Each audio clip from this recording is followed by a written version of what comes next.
Hello বন্ধুরা, আজ বানাবো মটনের লাল লাল পাতলা ঝোল। তার জন্য যেভাবে রেসিপিটা দেখাচ্ছি এইভাবেই করতে হবে।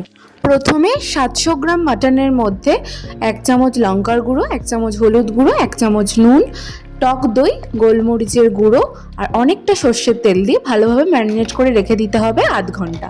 তারপরে 1.5 চামচ জিরে, রসুন, আদা, কাঁচা লঙ্কা আর শুকনো লঙ্কা দিয়ে ভালোভাবে একটা পেস্ট করে নিতে হবে।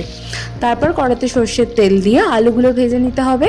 লঙ্কার গুঁড়ো আর হলুদ গুঁড়ো দিয়ে আমি আলুগুলোকে লাল লাল করে ভেজে নেব। এরপর কড়াই সর্ষের তেল দিয়ে তেজপাতা, গরম মশলা, গোটা জিরে দিয়ে পেঁয়াজগুলোকে ভেজে নিতে হবে। তার মধ্যে অল্প একটু চর্বি ছিল, সেটাও আমি পেঁয়াজের সাথে ভেজে নিয়েছি। এরপর দিয়ে দিলাম আদা, রসুন, জিরে, শুকনো লঙ্কার, কাঁচা লঙ্কার যে পেস্টটা। তারপর একে একে যেগুলো রেগুলার মশলা সেগুলোকে দিয়ে দিতে হবে। আর অল্প একটু ধনেপাতা আমি কষার সময়তেই দিয়ে দিয়েছিলাম। তার ওপর ম্যারিনেট করা মাটনটা দিয়ে ভালোভাবে কষে নিতে হবে। তার উপর 2টো টমেটো, 2টো রসুন দিয়ে ভালোভাবে ঢাকা দিয়ে 15 থেকে 20 মিনিট আমি কষে নিয়েছি।